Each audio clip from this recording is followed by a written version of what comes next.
Hello guys, कैसे हैं आप सब। उम्मीद करती हूँ आप सब बहुत अच्छे होंगे। Welcome back to Deepa Bhati vlog. So guys, सुबह का घर का सारा काम ख़त्म हो गया था और उसके बाद मुझे धोने थे कपड़े। तो मैं बाथरूम में अभी धो रही थी कपड़े, क्योंकि कुछ कपड़े ऐसे थे जो मुझे हाथ से ही धोने थे, जिनको मुझे हाथ से ही धोना पड़ता है।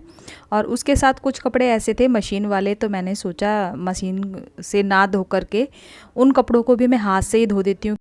और मैं इसी तरीके से हाथ से भी धोती रहती हूँ बीच बीच में। और ये हस्बैंड के कपड़े थे जो कि मैंने भिगो रखे थे, क्योंकि ये वाइट कपड़े हैं ना, इनको तो मैं पहले ही भिगो देती हूँ। इसमें थोड़ा सा मैं वो डाल देती हूँ आला, जिससे कि वाइट कपड़े ना और ज़्यादा वाइट रहते हैं। और हस्बैंड की तो शर्ट वाइट ही हैं जितनी भी हैं उनके ऑफिस की, तो इनको मैं पहले से ही भिगो देती हूँ, क्योंकि इनमें थोड़ा सा धोने में मेहनत भी ज़्यादा लगती है और थोड़ा सा टाइम भी ज़्यादा लगता है। तो इस तरीके से ना ये जल्दी से साफ़ हो जाते हैं।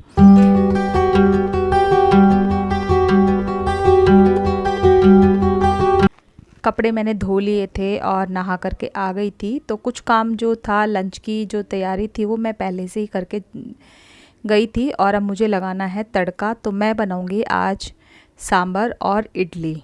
सूजी वाली इडली बनाऊंगी, क्योंकि काफ़ी हेल्दी होती है और झटपट बन भी जाती है, ज़्यादा तैयारी भी नहीं करनी पड़ती है। अगर दाल या चावल की बनाओ तो एक रात पहले उसको भिगोना पड़ता है, और सूजी को इतना ज़्यादा टाइम भिगोना नहीं पड़ता है। तो दाल मेरी अच्छे तरीके से उबल गई है, ये देखिए गाइस। पहले 3 से 4 मतलब 4-5 सीटियाँ मैंने पहले लगा ली थी, और उसके बाद कुकर को खोल करके मैंने उसके अंदर घिया डाल दी थी, और उसके बाद मैंने लगाई है 2 सीटी। इस तरीके से ना जो सब्जियां हैं वो घुलती नहीं हैं।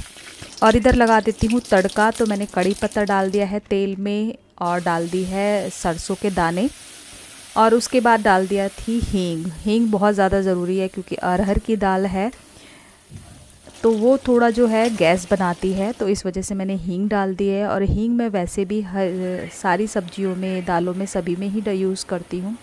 उसके बाद टमाटर, हरी मिर्च का पेस्ट डाल दिया है, और उसके बाद मैंने इसमें ऐड किया है कश्मीरी लाल मिर्च पाउडर, और थोड़ी सी डाला है नमक। और हल्दी जो थी वो मैंने दाल में पहले ही डाल दी थी जब मैंने बॉयल की थी, और उसमें थोड़ा सा नमक भी पहले से ही डाला हुआ था। उसके बाद इसके अंदर जो दाल उबाल के रखी हुई थी वो मैंने डाल दी है, और लास्ट में मैंने डाला है इसके अंदर सांभर मसाला। इसमें मैंने ज़्यादा मसाले यूज़ नहीं किए हैं। मैंने डाली है लाल कश्मीरी मिर्च पाउडर, नमक, हल्दी पाउडर, और जो था सांभर मसाला। ये 4 चीज़ें डाली हैं, इसके अलावा और कोई भी मसाला मैंने ऐड नहीं किया है इसमें। तो चलिए गाइस, एक साइड में तो सांभर जो है वो बन रहा है, और ये थी सूजी जिसको मैंने पहले से ही भिगो दिया था। आधा घंटा हो गया होगा इसको। जितनी क्वांटिटी, मतलब 1 कटोरी सूजी थी तो 1 कटोरी मैंने फ्रेश दही लिया था, घर का ही जमा हुआ दही था, तो वो लिया था। तो मैंने इसको भिगो करके छोड़ दिया था। अभी इसके अंदर मैंने नमक वगैरह ऐड नहीं किया है।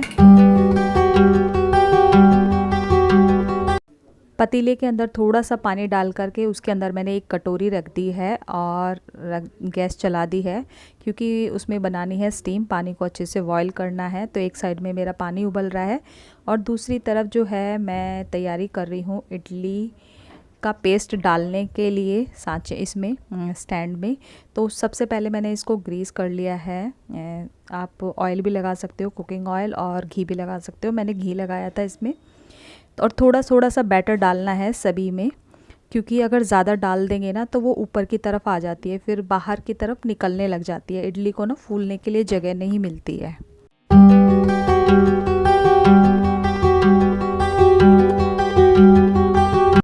और ये वाला स्टैंड जो है ना मेरे पास काफ़ी पुराना है, तो मैं चेंज भी नहीं करती हूँ, क्योंकि मैं सोचती हूँ चलिए कभी कभी बनती है।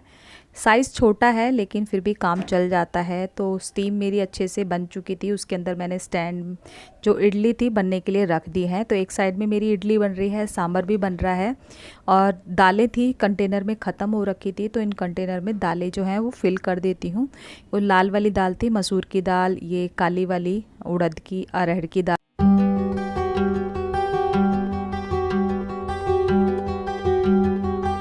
जब भी मैं किचन में काम करती हूँ तो मैं सोचती हूँ एक काम के साथ दूसरा काम भी हो जाए, क्योंकि देखिए किचन में खड़े होकर गर्मी तो बहुत लगती है, और मॉइस्चर वाला मौसम भी हो गया है। तो क्यों ना किचन में खड़े खड़े दूसरा काम भी कर लिया जाए।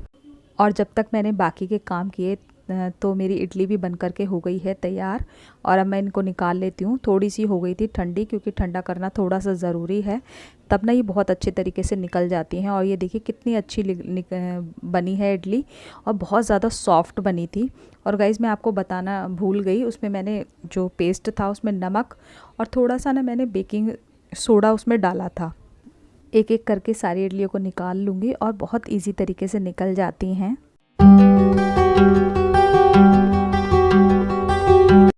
सारी इडलियाँ बन चुकी हैं, सांभर भी बन चुका है और ये देखिए गाइस कितनी सॉफ्ट है, एकदम फ्लपी इडली बनी है। और वो तो मैं खा के बताऊँगी, अभी बेटा तो नहीं आया है, वो आएगा तब वो टेस्ट करेगा। और बहुत ही टेस्टी बनी थी गाइस, मैं आपको क्या बताऊँ। देखिए ऐसे तो मैं टेस्ट नहीं करा सकती हूँ आपको, मैं सिर्फ रिव्यू दे सकती हूँ कि किस तरीके की बनी थी। तो मैंने खाना खा लिया था, मतलब लंच कर लिया था। आज लंच में मैंने इडली सांभर ही बनाया था। और अब ये मुझे डालने थे कपड़े, और इससे पहले जो कपड़े सूखे हुए थे वो मैंने उतार दिए हैं, क्योंकि फिर बाहर जगह नहीं थी और सूख भी चुके थे वो। तो ये सारे इतने सारे कपड़े थे जो कि मैंने हाथ से ही धोए थे।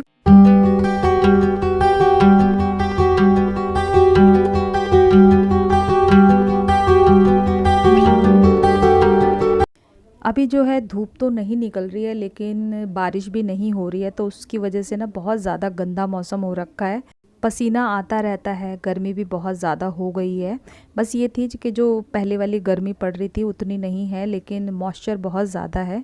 तो चलिए गाइस मैं यहाँ पर कपड़े सुखा लेती हूँ। शाम तक ये जो कपड़े हैं ना, देखते हैं सूखते हैं या नहीं सूखते हैं, क्योंकि धूप जो है वो प्रॉपर तरीके से नहीं निकली हुई है, थोड़े हल्के हल्के से बादल हो रखे हैं, लेकिन बारिश नहीं आ रही है।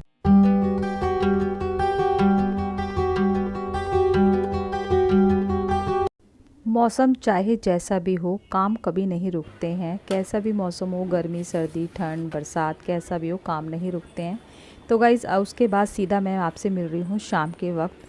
तो मेरी चाय हो गई है तैयार, तो मैंने अपने लिए चाय बना ली थी और थोड़ी सी मैंने साथ में ले ली है नमकीन। चाय पीने के बाद मैं आ गई थी फिर से एक बार किचन में। ये मलाई निकाल करके रखी हुई थी, मैंने सुबह से ही निकाल के रखी हुई है। 2 दिन से सोच रही थी कि बनाऊंगी, तो आज मैंने सुबह फ्रिज से इसको निकाल ही लिया था। और ये कंटेनर हो रहा था छोटा, तो मैंने इसको दूसरे वाले पतीले में डाल लिया है और बहुत ही ईजी तरीके से निकल जाती है, ज़्यादा टाइम नहीं लगता है।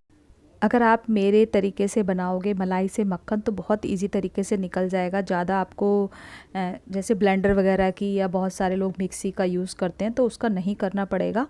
आप जब भी आपको मलाई से घी बनाना हो, तो उसको ना मलाई को पहले से ही आप बाहर निकाल के रख दो, तो वो बहुत आसानी से बन जाती है। मक्खन जो है वो बहुत इजी तरीके से निकल आता है। और अब मैंने इसके अंदर डाल दिया था चिल्ड सा पानी, क्योंकि गर्मियों में जो है वो ठंडा पानी यूज़ होता है मक्खन बनाने के लिए, और सर्दियों में होता है गर्म पानी। तो 2-3 पानी से मैं इसको धो लूँगी, क्योंकि जितना भी इसका वेस्ट होगा और छाछ जैसी जो होती है ना, वो निकल जाएगी। स्मेल तो नहीं आती है, क्योंकि अब मैं जो है मलाई को जो फ्रीजर में रखती हूँ, पहले मैं फ्रिज में रखती थी तो उसमें ना हल्की हल्की सी स्मेल आ जाती है, और इसमें ना बिल्कुल भी स्मेल नहीं आती है। तो गाइज़ ये है नेक्स्ट डे, घर का सारा काम ख़त्म कर लिया था मैंने, नहा ली थी मैं, और उसके बाद मैं आ गई थी किचन में। तो मुझे जो डस्टर वगैरह थे, किचन के डस्टर थे, वो धोने थे। तो आज इनको मैं अच्छे तरीके से गर्म पानी बॉयल करके तब उनको डस्टर को धोऊंगी। हफ्ते में एक बार मैं ज़रूर कर देती हूँ, कभी कभार होता है मैं प्लेन पानी से धो देती हूँ, मतलब उसमें डिटर्जेंट डाल के और प्लेन पानी से धो देती हूँ। और बीच बीच में कभी मैं इस तरीके से भी धो देती हूँ, क्योंकि बहुत ज़्यादा ज़रूरी हो जाता है, डेली यूज़ होते हैं डस्टर, तो इस तरीके से धोना बहुत ज़रूरी है। और इस टाइम पे तो मॉइस्चर का टाइम है। और ये जो मैंने कल मक्खन निकाला था वो मैंने ऐसे ही रख दिया था, और अब मेरे पास काफ़ी टाइम था, तो मैं ये जो मक्खन है इसको रख देती हूँ घी बनने के लिए। तो ये एक साइड में ये काम होता रहेगा, और दूसरी तरफ मैं अपने लिए निकालूँगी थोड़ा सा टाइम खुद के लिए। तो मैंने ये एक पैक बना के रखा हुआ था, और मैंने ये जो पैक है, मतलब मास्क जो है, ये मैंने पहले भी लगाया है और बहुत ही अच्छा लगता है मुझे, तो बहुत ज़्यादा रिफ्रेश लगता है। ये फेस पैक बनाने के लिए मैंने लिया था चावल का आटा, हनी और ग्लिसरीन डाला है इसके अंदर मैंने, और उन सब चीज़ों को मिक्स करके और ये पेस्ट बना लिया था, और अब मैंने ये लगा लिया है। ये देखिए गाइस, मैं मुंह धो करके आ चुकी हूँ, और कितना इफ़ेक्टिव है ये, मुझे तो बहुत ही अच्छा लगता है। और सबसे ज़्यादा ये स्क्रब का काम करता है, तो ये देखिए गाइस, मुंह धो करके मैं आ गई थी और कितना अच्छा लग रहा है ये। और चाहे तो आप लोग भी यूज़ कर सकते हैं, और हो सकता है कि आप लोग यूज़ करते हो, लेकिन फिर भी मैंने यूज़ किया था तो सोचा आपके साथ शेयर कर लेती हूँ। जब तक मैंने फेस पे लगाया और वो सूखा धोने के बाद, तब तक मेरा जो घी है वो बन के तैयार हो गया है। और अब इसको ट्रांसफ़र कर लेती हूँ। अभी थोड़ा गर्म है, मतलब थोड़ा ठंडा सा हो गया था, नॉर्मल टेम्परेचर पे आ गया था, तो इसको ट्रांसफ़र कर लिया है। और ये देखिए इतना ज़्यादा जो पीछे बच जाता है ना कचरा सा, वो ज़्यादा भी नहीं बचा है। और उस घी तो मैंने डाल दिया था कंटेनर में, और कंटेनर को मैंने अभी नीचे ही रखा हुआ है क्योंकि वो अभी थोड़ा ज़्यादा लिक्विड ही हो रहा है और गर्म भी है अभी। उसके बाद ये जो डस्टर थे ना अच्छे से बॉयल हो गए थे, थोड़ी देर पानी भी ठंडा हो गया था क्योंकि उस टाइम हाथ ही नहीं डाला जा रहा था पानी में, बहुत ज़्यादा गर्म था। और अब इनको अच्छे तरीके से धो लेती हूँ क्योंकि ये डेली यूज़ होते हैं और इनका ना साफ़ रहना बहुत ज़्यादा ज़रूरी है। और उसके बाद मैं इसको ना बाहर धूप में सुखा दूँगी, क्योंकि धूप में सूखना भी बहुत ज़्यादा ज़रूरी है। अगर अंदर सुखा देते हैं ना तो इसकी स्मेल जो है ना वो जाती नहीं है, बनी रहती है। तो धूप में सूखना बहुत ज़्यादा ज़रूरी है। इसी तरीके से जितने भी मेरे स्पॉन्ज वगैरह होते हैं, मतलब बर्तन मांजने वाले जो जूने होते हैं ना, उनको भी मैं इसी तरीके से धो कर के रखती हूँ। डेली तो नहीं धोती हूँ, डेली तो मैं प्लेन पानी से धो देती हूँ जो जूने वगैरह होते हैं बर्तन मांजने के। घी भी बन गया है मेरा, और जो डस्टर थे वो भी धुल गए हैं। तो लास्ट में रह गए थे ये बर्तन, तो घी के बर्तन थे। और तो जो गर्म पानी था ना वो मैंने कढ़ाई में डाल दिया है, क्योंकि घी लगा हुआ है तो उसके लिए गर्म पानी की ज़रूरत पड़ती है। गर्म पानी से आसानी से घी वगैरह के जो बर्तन होते हैं साफ़ हो जाते हैं। तो डस्टर मैंने वैसे तो रगड़ लिए थे अच्छे तरीके से, और अब प्लेन पानी से इसको धो लेती हूँ। और उसके बाद रह जाएंगे ये थोड़े से बर्तन धोने के लिए, तो इनको भी साथ साथ धो ही दूँगी। और सॉरी गाइस, आजकल मेरी वीडियो जो है टाइम पर बिल्कुल भी नहीं आ पा रही है, उसके लिए एक बार फिर से सॉरी। मैं कोशिश कर रही हूँ लेकिन उतना टाइम ही नहीं लग पा रहा है कि मैं वीडियो टाइम पर डाल पाऊँ। उसके बाद बस क्या था कि लंच की तैयारी करूँगी, और लंच करूँगी। मैं इस टाइम अकेली रह जाती हूँ क्योंकि बेटा भी चला जाता है और हस्बैंड भी नहीं होते हैं, वो अपने ऑफिस होते हैं, बेटा अपना क्लास में होता है। क्योंकि मैं अकेली रह जाती हूँ और अकेली सिंगल ही वीडियो बनाती हूँ, तो समझ में नहीं आता है कि रोज़ रोज़ मैं आपके साथ क्या शेयर करूँ। अभी बिल्कुल भी समझ नहीं आ रहा है मुझे।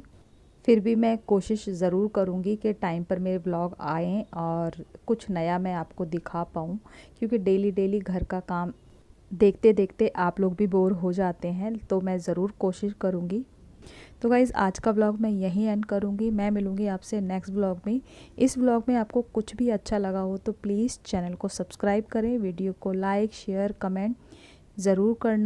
मैं मिलूँगी आपसे नेक्स्ट व्लॉग में। Take care, bye bye.